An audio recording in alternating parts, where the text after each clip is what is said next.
आयुष्य तुम्हाला कधी गॅरंटी किंवा वॉरंटी देत नसतं. ते तुम्हाला एकतर शक्यता देतं किंवा संधी देत असतं. आणि म्हणूनच समोर असणाऱ्या प्रत्येक शक्यतेचा आणि मिळणाऱ्या प्रत्येक संधीचा फायदा करून घ्या, तरच तुम्ही आयुष्यामध्ये तुम्हाला जे हवं आहे ते अचीव करू शकाल. हॅलो वॉरियर्स, मी सुप्रिया आणि तुम्ही पाहत आहात वॉरियर ऑफिसर एज्युकेशनल चॅनल. फक्त लढण्याची नव्हे, जिंकण्याची तयारी. आजच्या व्हिडिओमध्ये मी तुम्हाला येणाऱ्या एक्झामसाठी किंवा इथून पुढे कुठली एक्झाम होणार असेल तर त्याच्यासाठी अतिशय महत्त्वाचे असणारे पॉईंट्स आणि त्याचबरोबर सर्वांनाच अवघड जाणारे पॉईंट्स हे ट्रिक्सच्या माध्यमातून आणि इझी लँग्वेजमध्ये कसे लक्षात ठेवायचे हे सांगणार आहे. आणि जसं की सायन्स हा एक सब्जेक्ट मोस्ट ऑफ द स्टुडंटसाठी भीती असतो, म्हणजे सायन्सची भीती फार जणांना वाटते. ज्यांचं सायन्स बॅकग्राऊंड आहे त्यांनासुद्धा काही वेळेला, आणि ज्यांचं सायन्स बॅकग्राऊंड नाही त्यांना तर मोस्ट ऑफ द टाईम त्यांना तर सायन्सची भीतीच वाटते. तर या सायन्सला पण इझी करण्याचा प्रयत्न करणार आहोत. वॉरियर ऑफिसर या आपल्या यूट्यूब चॅनलवरती तुम्हाला एक प्लेलिस्ट मिळेल, सायन्स बाय वॉरियर ऑफिसर. त्याच्यामध्ये तुम्हाला सायन्सचे असे बरेचसे व्हिडिओ मिळतील ज्याच्यामध्ये सायन्सच्या ट्रिक्स मी तुमच्यासोबत शेअर केलेल्या आहेत. सो तुम्ही त्या प्लेलिस्टमधून ते व्हिडिओज पाहू शकता. हवं तर लिंक तुम्हाला डिस्क्रिप्शनमध्ये सुद्धा त्या प्लेलिस्टची मिळून जाईल. ठीक आहे, तर आज आपण सायन्समधला तो टॉपिक पाहणार आहोत ज्याच्यावरती आयोग मॅक्झिमम क्वेश्चन्स विचारत असतो. म्हणजे बायोलॉजीमधला सगळ्यात फेवरेट आयोगाचा टॉपिक कुठला असेल तर तो आहे बायोडायव्हर्सिटी, म्हणजेच जैवविविधता, ज्याच्यामध्ये आपण प्राणी वर्गीकरण असेल, वनस्पती वर्गीकरण असेल किंवा एकूणच सजीवांचं वर्गीकरण असेल तर हे टॉपिक पाहतो. आणि याच्यावरती आयोग फार मोठ्या प्रमाणावरती प्रश्न विचारत असतो. तर याच्यातले काही बेसिक गोष्टी आहेत किंवा मी असं म्हणेन की याच्यातले काही शास्त्रज्ञ आहेत ज्याच्यावरती आयोग जास्त फोकस करत असतो. तर हे शास्त्रज्ञ असतील किंवा जे काही वर्गीकरण आहे ते आपल्याला माहिती असायला पाहिजे. जसं की राज्यसेवेला पण प्रश्न आला होता आणि बऱ्याच स्टुडंट्सचं याच्यामध्ये कन्फ्युजन होतं. तर ऑलरेडी 90 डेज चॅलेंज असेल किंवा यापूर्वी घेतलेले जे 30 डेज 65 डेज चॅलेंज होते त्याच्यामध्ये मी याबद्दलच्या काही ट्रिक्स शेअर केल्या होत्या. आता त्याच ट्रिक्सच्या आहेत तर पुन्हा नव्याने आणि काही एक्स्ट्राच्या ट्रिक्सच्या आहेत त्या मी तुमच्यासोबत या व्हिडिओच्या माध्यमातून शेअर करत आहे. ठीक आहे, तर सगळ्यात पहिल्यांदा आपल्याला हे तर माहिती आहे की जी काही सजीव सृष्टी आहे किंवा सजीव जे आहेत त्यांचं वर्गीकरण वेगवेगळ्या गटांमध्ये केलं जातं. आता हा जो व्हिडिओ आहे याच्यामध्ये आपण काही फॅक्ट किंवा ट्रिक्स पाहणार आहोत, त्यामुळे मी अगदी डिटेलमध्ये जाऊन सगळ्या गोष्टी शेअर करणार नाही, बट स्टील थोडंफार तरी डिटेल्समध्ये तुम्हाला याच्यातून माहिती मिळेल. तर काही कन्सेप्ट किंवा काही नावं जी तुम्हाला लक्षात ठेवायची, त्याच्यातलं सगळ्यात पहिलं नाव तुम्हाला लक्षात ठेवायचं आहे जीवशास्त्राचा जनक. जीवशास्त्राचा जनक म्हणून ओळखलं जातं ॲरिस्टॉटलला, हे तुम्हाला पाठच असायला पाहिजे. मात्र जीवशास्त्र किंवा बायोलॉजी ही जी संज्ञा आहे ती ॲरिस्टॉटलनी नाही तर लॅमार्क आणि ट्रेवी रॅनस यांनी दिलेली आहे. ठीक आहे, तर संज्ञा दिलेली आहे लॅमार्क आणि ट्रेवी रॅनस यांनी, मात्र जनक कोणाला म्हटलं जात आहे? ॲरिस्टॉटलला. हा मुद्दा फक्त लक्षात ठेवा. आता सजीवांना ज्यावेळेला नावं दिली जातात, सायंटिफिक जी नावं असतात त्याच्यामध्ये आपण पाहतो की सजीवांना 2 नावं दिली जातात. त्याच्यामधलं एक असतं प्रजातीचं आणि दुसरं असतं जातीचं नाव. ही जी 2 नावं देण्याची पद्धती आहे ती ज्या व्यक्तीने शोधून काढली ती व्यक्ती तुम्हाला लक्षात ठेवायची आहे. त्याचबरोबर ही जी 2 नावं किंवा द्विनाम पद्धती आहे या पद्धतीमध्ये ॲक्च्युली काय त्याचे रूल्स आहेत का हे तुम्हाला माहिती असायला पाहिजे. कारण ही जी द्विनाम पद्धती आहे किंवा बायनॉमियल सिस्टम आहे, या सिस्टममध्ये किंवा या पद्धतीचे जे काही रूल्स आहेत ते युनिव्हर्सली एक्सेप्टेड आहेत, म्हणजे सगळ्या विश्वामध्ये ज्यांना मान्यता मिळालेली आहे असे ते रूल्स आहेत. सो ते आपल्याला माहिती असायला पाहिजे. आता ही जी द्विनाम पद्धती आहे किंवा कुठल्याही सजीवाला 2 नावं देण्याची जी पद्धती आहे ती कार्ल लिनियस या शास्त्रज्ञांनी शोधून काढली, किंवा असं आपण म्हणूयात की पहिल्यांदा याचा वापर कार्ल लिनियस यांनी केला. त्यांचं जे बुक आहे 1753 त्यांनी त्यांच्या बुकमध्ये प्लॅन्टारम या बुकमध्ये त्यांनी द्विनाम पद्धती जी आहे ती वापरलेली होती आणि मग तिथून पुढे ही पद्धती रूढ झालेली आपल्याला पाहायला मिळते. आता ही जी द्विनाम पद्धती असते याच्यामध्ये पहिलं नाव जे असतं ते असतं प्रजातीचं म्हणजे जीनसचं, आणि दुसरं नाव जे असतं ते स्पेसीचं म्हणजे जातीचं. ठीक आहे, पहिला शब्द जो असतो तो प्रजाती दर्शवतो, तो दुसरा शब्द हा जाती दर्शवतो. बऱ्याचदा हा क्रम जो आहे तो आपला कन्फ्यूज होण्यासारखा असतो, तर हे कन्फ्युजन तुमचं दूर होईल ज्यावेळेला आपण टॅक्झॉनॉमिक कॅटेगरीज ज्या आहेत त्या अभ्यासू त्यावेळेला. ठीक आहे, तर पहिल्यांदा आपण हा मुद्दा कव्हर करतोय, तर इथे आपण काही ट्रिक्स पण यूज करणार आहोत, बट बेसिक काही गोष्टी समजून घ्यायच्यात. आता हे जे काही प्रजाती आणि जातीचं नाव लिहिलं जातं याच्यासाठी काही रूल्स फॉलो केले जातात. एक तर ही जी दोन्ही नावं आहेत ती इटालिकमध्ये लिहिली जातील किंवा त्याला अंडरलाईन केली जाईल. ठीक आहे, इटालिकमध्ये लिहा किंवा त्याला अंडरलाईन करा, म्हणजे इटालिकमध्ये लिहिलेलं नसेल तर. इथे किंवा हा शब्द आहे हे लक्षात ठेवा. ठीक आहे. पहिला शब्द नेहमी प्रजाती दर्शवणारा असतो आणि दुसरा शब्द हा जाती दर्शवणारा असतो. प्रजाती म्हणजे जीनस आणि जाती म्हणजे स्पेसीज, हे पण लक्षात ठेवा. ठीक आहे. पहिला जो शब्द आहे किंवा प्रजाती दर्शवणारा जो शब्द आहे त्याचं फर्स्ट लेटर हे कॅपिटल असतं. इथे आपण पाहू शकतो की एम हे कॅपिटल आहे. आणि दुसरा जो शब्द आहे त्याचे मात्र सगळेच लेटर जे आहेत ते स्मॉल आहेत. म्हणजे इथे इंडिका आहे, कुठेतरी आपण इंडिया अशी ते रिलेट करू शकतो. बट स्टील म्हणजे आपल्याला माहिती की कुठलंही नाव असेल, नाऊन असेल तर फर्स्ट लेटर हे कॅपिटल असतं. बट स्टील मँजिफेरा इंडिका हे लिहिताना आपण आय हे स्मॉल लिहिलेलं आहे बिकॉज ते रूल्समध्ये येतं. ठीक आहे. तर हे काही रूल्स आहेत जे तुम्हाला लक्षात ठेवायचे आहेत. मग आता आपल्याला याच्यातून लक्षात काय ठेवायचं आहे, द्विनाम पद्धती कोणी शोधून काढली. आता ज्यांचा अभ्यास बऱ्यापैकी आहे त्यांचं हे पाठ झालेलं असतं, त्यांना काही ट्रिकची गरज नसते. पण जसं मी म्हटले की नवीन स्टुडंट असतात किंवा सायन्स बॅकग्राऊंड नसणारे स्टुडंट असतात तर ते लोक या बाबतीत स्ट्रगल करतात. तर आपल्याकडची एक साधी सोपी पद्धत लक्षात ठेवायची. आपल्याकडे जनरली लहान मुलाचं जेव्हा बारसं घातलं जातं त्यावेळेला त्याचं नाव कोण ठेवतं, आत्या ठेवते. राईट. आपल्याकडे नाव कोण ठेवतं, आत्या ठेवते. सो आपण इथे 2 नावं देण्याची पद्धती जी आहे किंवा इथे 2 नावं कोण देते, नेहमीच आत्या देते. पण त्या आत्याचं नाव काय आहे, लिनी आत्या. ठीक आहे. हे चॅलेंजमधल्या स्टुडंट्सना खूप छान पद्धतीने माहिती आहे किंवा जे माझे पहिले विद्यार्थी आहेत ऑफलाईन बॅचचे त्यांना तर हे पाठच आहे. म्हणजे ते लिनी आत्या असंच म्हणत असतात. तर हे तुमच्याही लक्षात राहील की लिनी आत्या नाव ठेवते बाळाचं. म्हणजेच कार्ल लिनियस यांनी द्विनाम पद्धती शोधून काढली किंवा ती प्रथमतः वापरली. ठीक आहे. याच्यावरून एवढं लक्षात राहील तुम्हाला. मँजिफेरा इंडिका जे आहे ते आंब्याचं शास्त्रीय नाव आहे किंवा सायंटिफिक नेम आहे असं आपण म्हणू शकतो.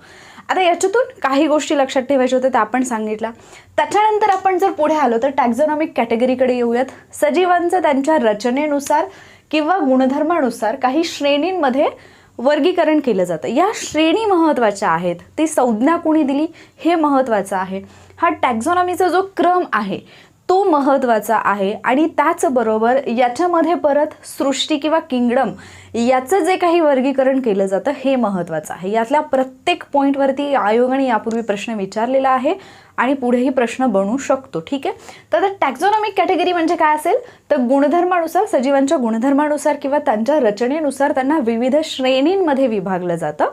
याला टॅक्झॉनॉमिक कॅटेगरीज असं म्हटलं जातं. आता ही टॅक्झॉनॉमी ही जी संज्ञा आहे ती कोणी दिलेली आहे, ही टर्म कोणी यूज केलेली तर डॉक्टर कॅन्डोले. काही ठिकाणी डी कॅन्डोले असं दिलेलं आहे, काही ठिकाणी डॉक्टर कॅन्डोले दिलेलं आहे. तर दोन्ही लक्षात ठेवा, डी कॅन्डोले किंवा डॉक्टर कॅन्डोले. ठीक आहे. तर यांनी ही संज्ञा दिलेली आहे टॅक्झॉनॉमिक पद्धती जी आहे वर्गीकरणाची. मग याच्यामध्ये वर्गीकरण कुठलं असतं, सगळ्यात मोठा जो ग्रुप असेल सजीवांचा सगळ्यात मोठा त्याला म्हटलं जाईल सृष्टी किंवा किंगडम. त्याच्या खाली किंगडमच्या आतमध्ये कोण येतील, संघ किंवा विभाग. जर प्राणी असतील तर प्राण्यांचा असेल संघ, वनस्पती असतील तर वनस्पतींचा असेल विभाग. जसं की आपण प्राण्यांचा ॲनिमल्सचा फायलम म्हणतो आणि प्लांट्स जे असतात त्यांचा आपण काय म्हणत असतो, डिव्हिजन. ठीक आहे. त्याच्यानंतर कोण येईल, वर्ग म्हणजे क्लास, त्यानंतर गण म्हणजे ऑर्डर, त्यानंतर कुल म्हणजे फॅमिली, प्रजाती म्हणजे जीनस आणि जाती म्हणजे स्पेसीज. ठीक आहे. तर हा क्रम तुम्हाला लक्षात ठेवायचा. त्याचबरोबर टॅक्झॉनॉमिक कॅटेगरीज कोणी सांगितले किंवा टॅक्झॉनॉमिक ही संज्ञा कोणी दिली ते पण लक्षात ठेवायचं. आणि त्याचबरोबर यातली प्रत्येक संज्ञा सृष्टी, संघ किंवा विभाग, वर्ग, गण, कुल, प्रजाती, जाती म्हणजेच kingdom, phylum, division, class, order, family, genus आणि स्पेसीज या संज्ञा कोणी दिलेल्या आहेत हे सुद्धा लक्षात ठेवायचं. तर या सगळ्याची ट्रिक आपण पाहणार आहोत. ठीक आहे.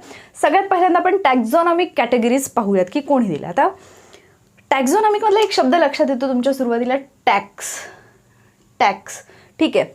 हल्ली प्रत्येक गोष्टीवरती टॅक्स लागत आहे हे आपल्याला माहिती आहे. मात्र सगळ्यात जास्त टॅक्स आपल्या सायन्सच्या दृष्टीने विचार केला तर कशावरती आहे, ज्याच्यावरती की लागायलाच नाही पाहिजे, जी की आवश्यक गोष्ट आहे ती आहे कॅन्डल. कॅन्डल म्हणजे आपली जी मेणबत्ती असते ती. ठीक आहे. आय होप की तुम्हाला दिसत असेल. कॅन्डलवरती एक टॅक्स लागतो. कॅन्डलवरती टॅक्स लागतो म्हणजे टॅक्झॉनॉमिक ही संज्ञा दिलेली आहे कॅन्डोलेनी. कॅन्डल आणि टॅक्स, कॅन्डोले, टॅक्झॉनॉमिक. लक्षात राहील, नाही विसरणार, 100% लक्षात राहील. ठीक आहे. आता हे जे वर्गीकरण आहे या ज्या श्रेणी आहेत kingdom, phylum, class, order, family, genus, species, मराठीतून जे आहे ते सृष्टी, संघ, वर्ग, गण, कुल, प्रजाती, जाती. आता बेसिकली जे मराठी मीडियमचे स्टुडंट आहे, ज्यांचं सायन्स बॅकग्राऊंड नाही आहे, ते मराठीतून अभ्यासतात. जे सायन्सवाले आहेत ते सायन्समधून अभ्यासतात. तर आपण दोन्ही स्टुडंटसाठीच्या 2 वेगवेगळ्या ट्रिक्स देणार आहोत. मराठी किंवा सायन्स बॅकग्राऊंड नसणारे किंवा मराठी मीडियममधून आलेले स्टुडंटांनी जे इंग्लिशमधून सायन्स अभ्यासतात त्यांच्यासाठी सुद्धा. ठीक आहे. तर ही ट्रिक पण मी ऑलरेडी चॅलेंजमध्ये शेअर केलेली आहे. ती म्हणजे इमॅजिन करा की एक क्लासरूम आहे आणि त्याच्यामध्ये एक मुलगा आहे ज्याचं नाव आहे गणू आणि एक मुलगी आहे जिचं नाव आहे सृष्टी. ठीक आहे. तर हे दोघेजण क्लासरूममध्ये जातात आणि मग आपल्याला प्रश्न पडतो की ते नक्की गेलेत का तिथे, मग कुणी पाहिलं का त्यांना जाताना. तर हा एक प्रश्न आहे जे फक्त आपल्याला सेंटेन्स लक्षात ठेवायचं आहे, ज्या सेंटेन्सवरून तुम्हाला हा पूर्ण क्रम लक्षात राहील. ठीक आहे. आणि ते सेंटेन्स काय असेल, सृष्टी संघे वर्गात गणू कुणी पाहिला जाताना. ठीक आहे. मी इथे लिहिते, सृष्टी संघे वर्गात गणू कुणी पाहिला जाताना. ठीक आहे. 2-3 वेळा म्हणा, तुमचं पाठ होऊन जाईल, कारण मोस्ट ऑफ द स्टुडंट्सचं हे तोंडपाठ झालेलं आहे. सृष्टी संघे वर्गात गणू कुणी पाहिला जाताना.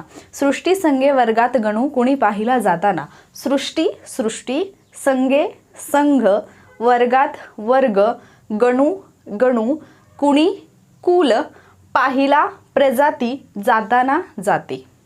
फिनिश. सृष्टी संघे वर्गात गणू कुणी पाहिला जाताना. सृष्टी संघे वर्गात गणू कुणी पाहिला जाताना तोंडपाठ होऊन जाईल.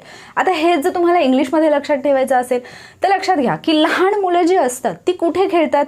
एक तर शाळेत असताना शाळेत खेळतील किंवा ती घरी आल्यानंतर घरात, म्हणजे घराच्या समोर जे गार्डन असेल तिथे खेळतं. हेच फक्त आपल्याला लक्षात ठेवायचं. ठीक आहे.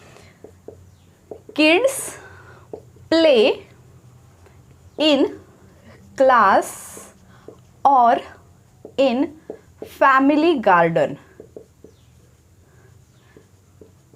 आता लक्षात घ्या की बरेच जण काय करतात ना, इथंपर्यंतच लक्षात ठेवतात, फॅमिलीपर्यंत. आणि आयोगाने यापूर्वी एकदा प्रश्न विचारलेले ना, ज्याच्यामध्ये आयोगाने हा सर्व क्रम व्यवस्थित दिला होता, फक्त इथेच गफलत केली होती, म्हणजे इथेच वर खाली केलेलं आणि इथेच मुलं कन्फ्यूज होतात की प्रजाती आधी की जाती आधी. तर आपण ते कन्फ्युजन ठेवायचंच नाही आहे. Kids play in class or in family garden. Kids kingdom, play phylum, class class, or order, family family, garden genus, उरलं काय स्पेसीज. लक्षात आलं. Kids play in class or in family garden आणि राहिलं काय स्पेसीज. ठीक आहे. आता या संज्ञा कोणी दिलेल्या आहेत, जाती प्रजाती आणि कुल, या 3 संज्ञा ज्या आहेत त्या दिलेल्या आहेत जॉन रे या शास्त्रज्ञांनी. ठीक आहे. वर्ग आणि गण या संज्ञा दिलेल्या आहेत लिनियसनी. अगेन आपली लिनियत्या आली. त्याच्यानंतर संघ किंवा विभाग ही जी संज्ञा आहे ती दिलेली आहे क्युवियर किंवा आयक्लर यांनी. आणि क्युवियर आणि आयक्लर. ठीक आहे. आणि सृष्टीचं जे वर्गीकरण आहे ते सगळ्यात पहिल्यांदा ॲरिस्टॉटलनी केलेलं आहे. मात्र सृष्टीचंच वर्गीकरण पुढे वेगवेगळ्या शास्त्रज्ञांनी केलेलं आहे, ते आपल्याला पाहायचं आहे. किंगडमचं जे वर्गीकरण केलेलं आहे ते आपल्याला पुढे जाऊन पाहायचं आहे. मग आता या संज्ञा लक्षात ठेवताना तुम्ही काय लक्षात ठेवाल, आपली ट्रिक काय आहे, सृष्टी संघे वर्गात गणू कुणी पाहिला जाताना. कुणी पाहिला जाताना, जॉननी पाहिला जाताना. कुणी पाहिला जाताना, जॉननी पाहिला जाताना. जॉननी पाहिलंय, जॉननी कोण, आपण काय विचारतो, कुणी पाहिला जाताना, जॉननी पाहिला, म्हणजे ही संज्ञा जॉननी दिली. सो हे 3 जे आहेत ते कुठे गेले, जॉन रेकडे गेले. जॉन रेनी ही संज्ञा मांडलेली आहे. कुणी पाहिला जाताना, जॉननी पाहिलं जाताना. ठीक आहे. त्यानंतर वर्गात गणू म्हणजे क्लास अँड ऑर्डर. क्लासमध्ये ऑर्डर कोणाची चालेल, आपल्या घरामध्ये किंवा आपल्या क्लासमध्ये ऑर्डर कोण देईल, आत्या. का, कारण आत्यानीच 2 नावं दिली आहेत ना, सो आत्याला फुल अधिकार आहे की आत्या 2 नावं देते तर आत्याच ऑर्डर देईल. क्लासमध्ये ऑर्डर कोणाची चालेल, लिनी आत्या. अगेन लिनियस तुमच्या लक्षात राहिलं. क्लासमध्ये ऑर्डर कोणाची चालेल, लिनी आत्या, लिनियस ऑर्डर आणि क्लास, हे 2 तुमच्या लक्षात राहतील. आता संघ आणि विभाग जे उरलेले असतील ते यांच्यासाठी असतील ना, क्युवियर आणि आयक्लर. ठीक आहे. आणि मग सृष्टीचं जे वर्गीकरण आहे ते सर्वात प्रथम केलेलं आहे ॲरिस्टॉटलनी. आता याच्यामध्ये सृष्टीचं जे वर्गीकरण केलेलं आहे याच्यामध्ये वेगवेगळ्या शास्त्रज्ञांनी वेगवेगळ्या सृष्टीमध्ये वर्गीकरण केलेलं आहे, वेगवेगळ्या गटांमध्ये वर्गीकरण केलेलं आहे. याच्यावरती अगेन प्रश्न बनतो की 3 गटांमध्ये वर्गीकरण कोणी केलं किंवा 2 मध्ये कोणी केलं किंवा पंचसृष्टीचं वर्गीकरण जे की आपण अभ्यासतो, जे की ज्याला विश्वामध्ये मान्यता आहे, युनिव्हर्सली ॲक्सेप्टेड आहे असं जे पंचसृष्टीचं वर्गीकरण आहे हे कोणी केलेलं आहे. तर RH विटाकर हे आपल्याला माहिती असतं, पण बाकीचे जे आहेत हेकेल असेल, कोपलँड असेल, तर याच्यामध्ये आपलं कन्फ्युजन होतं. चॅटन असेल, तर हे सगळं कन्फ्युजन तुमचं आता दूर होईल. आधी आपण कोणी कशात वर्गीकरण केले ते पाहूया आणि त्याच्यानंतर आपण ट्रिक पाहूया. ठीक आहे. तर 1735ला सगळ्यात पहिल्यांदा लिनियसनी सजीवांचं वर्गीकरण 2 सृष्टीमध्ये केलं, प्राणीसृष्टी आणि वनस्पती सृष्टी. लिनियसनी 2 याच्यामध्ये 2 काय म्हणतो आपण त्याला, सजीवांचं 2 सृष्टीमध्ये वर्गीकरण केलं, प्राणीसृष्टी आणि वनस्पती सृष्टी. त्यानंतर 1866ला हॅकेलने सजीवांचं वर्गीकरण 3 सृष्टीमध्ये केलं, प्राणी वनस्पती. तर लिनियसचं ॲज इट इज घेतलं, बट त्यांनी तिसरी एक सृष्टी ॲड केली, दॅट इज प्रोटिस्टा. ठीक आहे. त्यानंतर 1925ला चॅटननी 2 सृष्टीमध्ये वर्गीकरण केलं, ते म्हणजे आदिकेंद्रिकी आणि दृश्यकेंद्रिकी. आता हे बेसिकली त्यांनी पेशींच्या याच्यावरून म्हणजे पेशी सेल्स ज्या असतात त्याच्यावरून हे वर्गीकरण केलं होतं. त्यानंतर 1938ला कोपलँड यांनी 4 सृष्टीमध्ये वर्गीकरण केलं सजीवांचं, प्राणी, वनस्पती, प्रोटिस्टा आणि मोनेरा. ठीक आहे. 4 गटामध्ये कोपलँडनी केलं. त्यानंतर 1969ला RH विटाकरनी 5 सृष्टीमध्ये वर्गीकरण जे केलं, ज्याला आपण पंचसृष्टी वर्गीकरण जे म्हणतो, ते RH विटाकर यांनी केलेलं आहे. या 5 सृष्टी कुठल्या किंवा पंचसृष्टी कोणत्या आपल्याला माहिती आहे, मोनेरा, प्रोटिस्टा, कवक, वनस्पती आणि प्राणी. हे तर म्हणजे एनी हाऊ माहिती आहे, कारण ज्यावेळेला आपण वनस्पती प्राणी वर्गीकरण अभ्यासतो तर बेसिक्स अभ्यासताना या 5 सृष्टी अभ्यासणं हे आपल्याला कंपल्सरी असतं. ठीक आहे. आणि त्याच्यानंतर हे एक नवीन म्हणजे नव्याने RH विटाकर नंतर सुद्धा कुणीतरी वर्गीकरण केलेलं आहे 6 सृष्टींमध्ये. मात्र युनिव्हर्सली ॲक्सेप्टेड काय आहे सध्या, RH विटाकर यांचं वर्गीकरण. सो आपल्याला तेच लक्षात ठेवायचं आहे. बट आयोग जसं आता पुढे जाऊन प्रश्न विचारतो आणि हे स्टेट बोर्डमध्ये पण मेन्शन केलेलं आहे, सो मे बी प्रश्न येताना याच्यावर पण विचारला जाऊ शकतो. कार्ल वूज यांनी 6 सृष्टींमध्ये वर्गीकरण केलेलं आहे. याच्यामध्ये आहे ॲर्कीबॅक्टेरिया, यूबॅक्टेरिया, प्रोटिस्टा, कवक, वनस्पती आणि प्राणी. तर वनस्पती आणि प्राणी अगेन कॉमन आहे. कवक आणि प्रोटिस्टा पण यांच्यासोबतच आहे विटाकर सोबत, फक्त 2 नवीन सृष्टी, आर्कीबॅक्टेरिया आणि यूबॅक्टेरिया. ठीक आहे. तर आता हे आपल्याला लक्षात ठेवायचं. आपण लक्षात कसं ठेवू, 1735ला लिनियसनी 2 सृष्टीमध्ये वर्गीकरण, वनस्पती आणि प्राणी. अगेन लिनिअत्या द्विनाम पद्धती, लिनिअत्याचीच ऑर्डर क्लासमध्ये चालते आणि लिनिअत्यानेच 2 सृष्टीमध्ये वर्गीकरण केलं, प्राणी आणि वनस्पती. आपल्याला तर जनरली प्राणी आणि वनस्पतीच माहिती असतं, मानवाला आपण प्राण्यामध्येच गणतो. बाकी ज्या छोट्या छोट्या गोष्टी आहेत त्या आपण काउंटच नाही करत. सो बेसिकली म्हणजे जे लोक सायन्सचा स्टडी नाही करत आहेत, इन जनरल तुमच्या घरामध्ये अशी कोणी व्यक्ती असेल त्यांचं की शिक्षण वगैरे नाही झालेलं, तर त्यांना जर आपण विचारलं, ज्यांना सायन्स माहिती नाही आहे, तर ते 2च गटात सजीवांना विभागतील ना, एक तर प्राणी आणि दुसरे वनस्पती. ठीक आहे. सो लिनिअत्या, प्राणी आणि वनस्पती हे तुमच्या लक्षात राहील. त्याच्यानंतर येतात हॅकेल. हॅकेलनी 3 सृष्टीमध्ये विभागणी केली सजीवांची, प्राणी, वनस्पती, प्रोटिस्टा. तर तुम्ही लक्षात कसं ठेवाल, हॅकेल 3 अक्षरं आहेत, हॅकेल, प्राणी, वनस्पती, प्रोटिस्टा. किंवा तुम्ही असंही म्हणू शकता हॅकेल, आपल्याकडे मराठीमध्ये एक शब्द आहे ना हकल, त्यांना हकलून दे. ठीक आहे.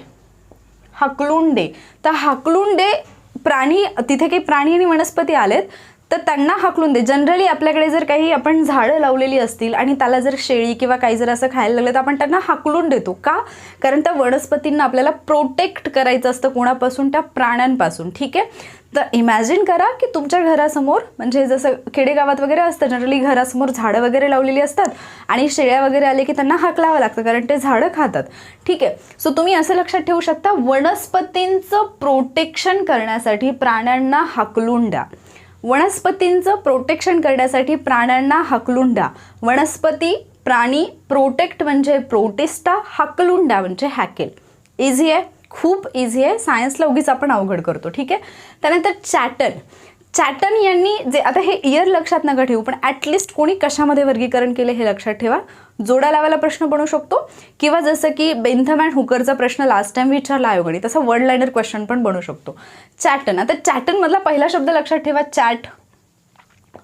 आता कुठल्याही सोशल मीडियावरती किंवा असं जनरली सुद्धा जर आपल्याला चॅट करायचं असेल तर कमीत कमी किती लोकांची गरज असते? 2 लोकांची गरज असते. या 2 लोकांमध्ये एक नेहमी आदी असणार आहे, एक नेहमी आदी असणार आहे. ठीक आहे, आदी हा नेहमी कोणासोबत तरी चॅट करत असतो. मग ज्यावेळेला तुम्हाला आदी केंद्रिकी आठवेल आपोआपच दुसरं नाव काय असणार आहे? दृश्य केंद्रिकी. ठीक आहे, आदी केंद्रिकी म्हणजे प्रोकॅरियोटिक आणि दृश्य केंद्रिकी म्हणजे युकॅरियोटिक. ठीक आहे, प्रोकॅरियोटिक आणि युकॅरियोटिक. अगेन जे सायन्स बॅकग्राऊंड नसणारे स्टुडंट आहेत त्यांचं अगेन याच्यात कन्फ्युजन होतं, आदी केंद्रिकी म्हणजे काय आणि दृश्य केंद्रिकी म्हणजे काय. कारण ज्यांचं सायन्स बॅकग्राऊंड नाही आहे त्यांना जर आयोगाने प्रश्न विचारताना आदी केंद्रिकी हा शब्द न वापरता प्रोकॅरियोटिक हा शब्द वापरला तर कन्सेप्ट माहीत असताना सुद्धा म्हणजे स्पेसिफिकली आदी केंद्रिकीचं वर्णन करून जर विचारलं आणि आयोगाने प्रोकॅरियोटिक किंवा युकॅरियोटिक हा जर शब्द वापरला तर सगळं कन्सेप्ट माहिती आहे पण इंग्लिश शब्द माहिती नाही म्हणून उत्तर देता येत नाही, असं बऱ्याच स्टुडंटच्या बाबतीत घडतं. तर अगेन आदी केंद्रिकी म्हणजे प्रोकॅरियोटिक हे कसं तुम्ही लक्षात ठेवाल? हल्ली जे मोबाईल फोन वगैरे येतात तर जे पण लेटेस्ट आलेले असतात ते विचार ना प्रो, त्या मोबाईल फोनच्या पुढे म्हणजे विवो प्रो किंवा आयफोन प्रो वगैरे वगैरे असतं. ठीक आहे, तर प्रो असतं. ठीक आहे, तर आधीकडे तो प्रोवाला फोन आहे एवढं लक्षात ठेवायचं. आधीकडे प्रोवाला फोन आहे. मग तुम्हाला आधी प्रोकॅरियोटिक लक्षात राहिलं की उरलेला कोण आहे? दृश्य केंद्रिकी युकॅरियोटिक.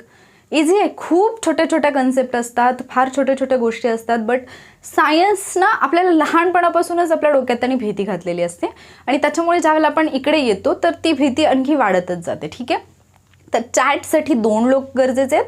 त्याच्यामधला एक आदी आहे, आधीसोबत कोण असेल? मग दृश्य असेल. ठीक आहे, त्याच्यानंतर 1934ला कोपलँड. तर कोपलँडमध्ये अगेन 4 वर्ड्स आहेत. कोपलँड आणि कोपलँडनी याचं वर्गीकरण, सजीवांचं वर्गीकरण 4 सृष्टीमध्ये केलेलं आहे. कुठल्या? प्राणी ॲज इट इज वरून आले, वनस्पती ॲज इट इज आल्या, प्रोटिस्टा ॲज इट इज आला. आता कोपलँडनी फक्त ॲड केलं मोनेराला. ठीक आहे, आता लक्षात कसं ठेवाल? आपण इथे पाहिलेलं की वनस्पतींना प्रोटेक्ट करण्यासाठी प्राण्यांना हकलून द्या. हे कोण सांगते प्राण्यांना हकलून द्या? हे सांगते मोना. आणि ते प्राणी जात नाहीत मग मोनाचा कोप होतो, कोप अशी तांडव करायला लागते. ठीक आहे, म्हणजे आपण म्हणतो ना कोपली म्हणजे खूप रागाला गेली. ठीक आहे, तर मोना याच्यामध्ये ॲड झाली.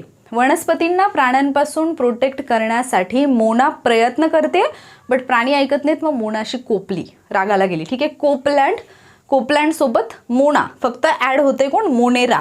हे तुमच्या लक्षात राहील. पंचसृष्टी पाठचे RH विटाकर यांनी 5 सृष्टीमध्ये वर्गीकरण केलं, याच्याशिवाय पर्यायच नसतो. मोनेरा, प्रोटिस्टा, कवक, वनस्पती, प्राणी.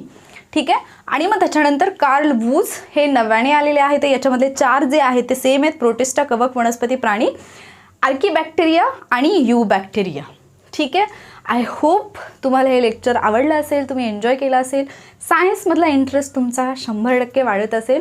जर तुम्हाला वॉरियर ऑफिसरवरचे लेक्चर्स युजफुल वाटत असतील, कुठे ना कुठे तुमच्या स्टडीमध्ये याची तुम्हाला मदत होत असेल तर हे लेक्चर्स तुम्ही लाईक करू शकता आणि त्याचबरोबर प्लीज आणखी व्हिडिओज पाहण्यासाठी तसंच आपली फॅमिली मोठी करण्यासाठी तुम्ही हे शेअरही करू शकता.